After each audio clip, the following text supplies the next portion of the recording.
Hey guys, and welcome to our unboxing for Nin in Eilph. Ninin Eilph. Ninin Eilph. Ninin Eilph. What does that mean? The Swan Fleet?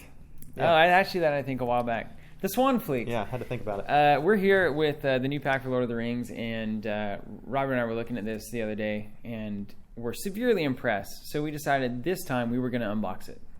Just this one time. We've never done this before. Now's the time. So let's start off with this hero, because Oh, Mabby? maybe the coolest hero yet in the game for me. for me. You know, I'm a fringe player in these kinds of things, so I like to see the weird guys. Let's talk about Mablung. Mablung. Shall we? Sure. I'll take him. Take him. 10 threat. Reasonable. 2 quest, 2 attack, 2 defense, 4 health. Is that the same as Eleanor? Eleanor. Is she the 2/2/2/4? No, Eleanor has card drawer? 3 hit points. She she- might have 4, but I think she has 3. She was a little tougher than Eleanor. Yes. Otherwise the same. I don't know why you would compare him to her, but okay. We have. I'm just trying to wrap my mind around the universe, really. It's like she's just as tough in battle as he is. It's Yeah, no, pretty impressive. I don't think so. Mablung's a hardy guy. He is a Gondor Ranger, both of which I think are pretty important traits for certain people in decks. And it says, after you engage an enemy, add 1 resource to Mablung's resource pool. Just one. Pretty standard little resource accelerator for tactics here. It's nice. Actually, it's not standard at all. You can't say that. Tactics doesn't have standard resource acceleration. What's the dude who gets hurt? The dwarf who gets hurt and you put a resource on him? That's Glowin, but he's leadership. Is he leadership? Yep. Dang. What about that old Gimli? Was there an old Gimli with some resource There stuff? is an old Gimli. He's out of the core box, and he doesn't get resources. He just hits harder for each damage Bummer. he does. You're way off. I'm trying to think of other things. But no, there's the Horn of Gondor. That's the only thing that comes to mind readily for tactics that allows for resource acceleration, but it's when characters are dying. Not great. But this one, you're actually doing your own tacticsy thing, is fantastic, especially with the prospect of all these cards that are out there that allow you to not only within your player deck engage enemies outside of the standard engagement stuff, but that happens in quests now a fairly good bit. Nice, in terms of extra engagements coming your way. So having him in a tactics deck or somebody splashing tactics just for his ability to get extra resources could be pretty cool. It's a shame it's limited once per phase. Well, man. I could throw this on the abuse the resource train. Yeah. Well, there's that one card that lets you engage all enemies in play. So if you get 4 or 5 enemies coming your way, you get 4 or 5 resources. That'd be sweet. A little too potent, perhaps. So I can see why they limited it. You can't do it. I think it's a good call. You can't do it. Keeps it in check. What does he say? But the captains of the West were well warned by their scouts, skilled men. Like Mablung. From Hinneth Annan, led by Mablung. Too bad he's not a scout. He's a cool scout. Seeing Scouty as how guy, but he's not a scout. He's a ranger. That's a bummer. Not a scout. All right, so Mablung, good. I mean, there's not much to Mablung's say. very solid. You get a resource, and this is utility tactics. we haven't really seen in tactics, especially on a hero. All right. So it's nice. I like it. Yes. All right, next up we have an awesome card. It's called Follow Me. No. It is a leadership event reading... Oh, it costs 1. Reading action. Take control of the first player token, as though that weren't good enough, and draw a card. That's really important. Draw a card. Gosh, the reason... This is so important for a lot of quests that are already out. Yeah, Let totally. alone things that are coming. I need to look at this art closely. That's really good, man. That's the most stridery... probably. It's some Hobbit. He's the most emo... That's the most emo, pathetic Frodo I've ever seen in my life. That's Frodo. I know... I think that quote is right from Fellowship of the Ring after Gandalf died, but I'm not exactly sure. Not exactly sure. So whether or not he's actually speaking to Frodo or just people in general. Just a random Hobbit. Hey, Yeah. come along. Hey. This is great, man. Take control of the token, draw a card. This is kind of unprecedented, honestly. There are a lot of quests where it matters who's first player and when. So being able to interrupt the kind of regular flow of that token is a pretty big deal. Makes an infinite amount of It's a big sense deal. in It's a big leadership. deal. Makes Yeah. an infinite amount of sense. This is what we've been waiting for from Yes. leadership forever. I love it. Yes, lead. I love it. Let's talk about Tighten Our Belts. It's a 0 cost event for leadership as well. It's a refresh action on this thing. Choose a player. Each hero that player controls that did not spend any resources this round gains 1 resource. Wow. Only 1 copy can be played each round. That's a pretty big deal, honestly.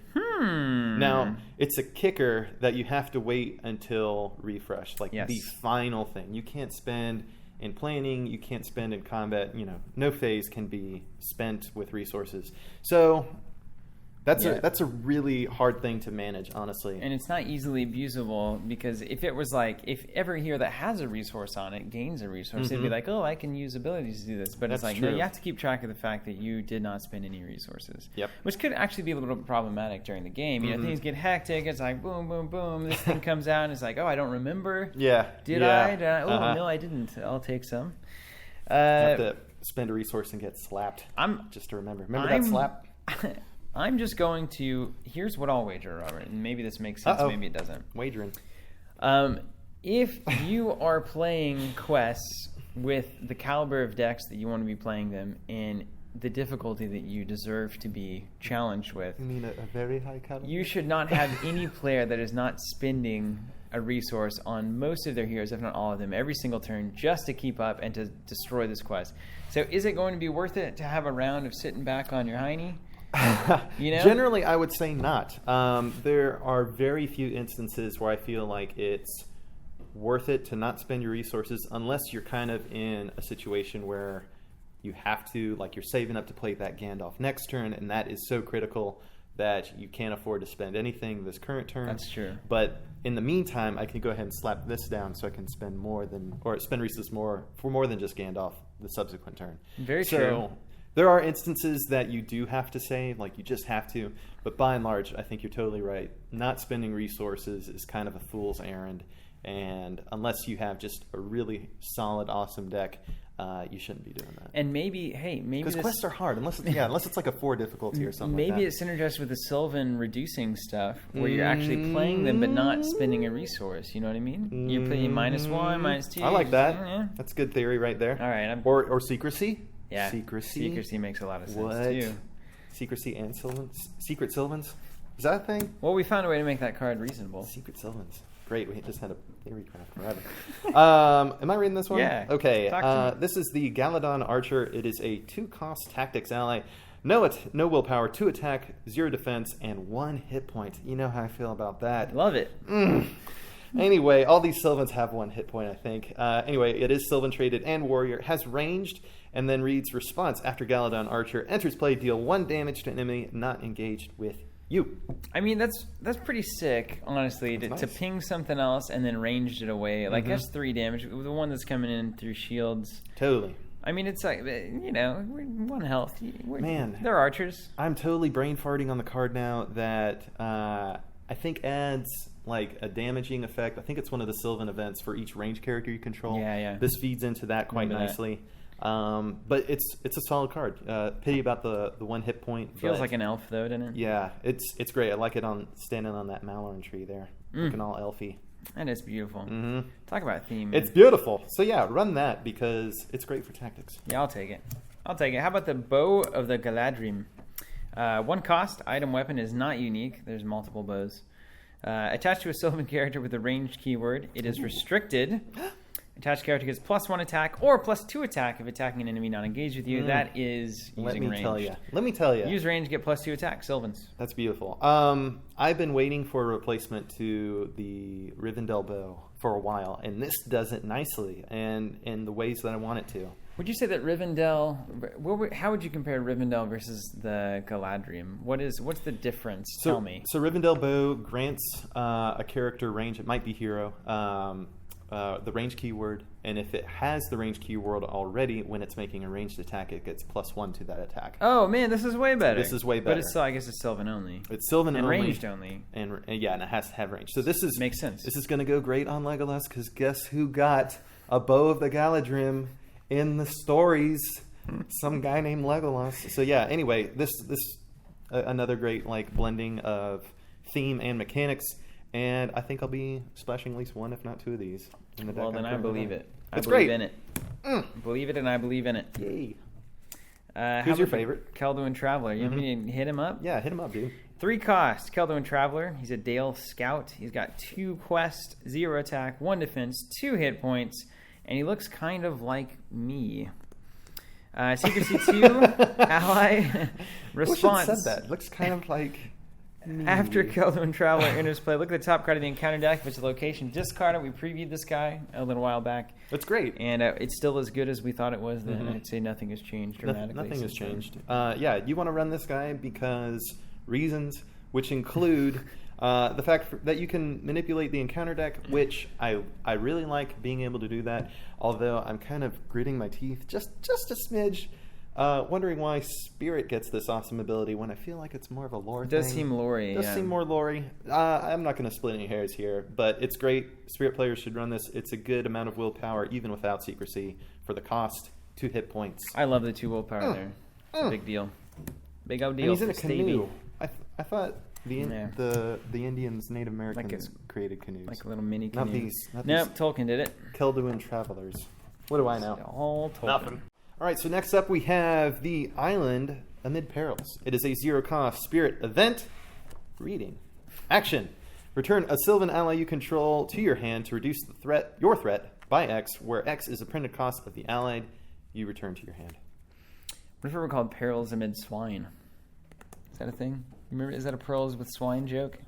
Cast your pearls amongst swine? That's it, I think. Amidst swine? Hey, this is great. First of all, it's Magali, right? Man, what a loop throw. Well, I saw the orcs in there, and I was like, those swine. This is some exquisite Magali art. Exquisite art. Exquisite effect. And the effect is great.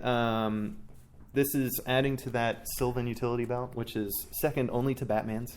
I was about to say, man, can you imagine if Batman actually had a Sylvan utility belt? Oh, it's like, I've got some Linda's bread, I got this rope that never ends, I've got... What Batman definitely needs is a little bit of, like, passive, subtle magic. Subtle elf magic? Yeah. Man. It's sort of like, he doesn't even reach for his, batarang anymore. It's just in his hand. Maybe that's why he's got those pointy ears on the mask. Perhaps. Maybe he's Elf Man. Perhaps he is. Maybe he's Elf Man. Yeah, man, this is great. Return it to your hand, reduce your threat, bouncing Sylvan. It's very spirity. Looking a lot better. Threat management. It's great. Why would you not want this? I know I do. So Sylvans continue to get better and better because they continue to do all kinds of different and amazing things. So you want this card. It costs 0. There's not any trait manipulation in this game, is there? Just through a few cards that grant this trait or that, but I don't think there's any ability to like dude that can sit down and be like, make this thing a Sylvan and then time bounce after it. time. I don't think so. Let's hope that doesn't happen. Yeah, I mean, that would kind of not really be good for this game. I would hope that it would start making certain things dwarves, start making certain things Sylvans. Yeah, bad. No.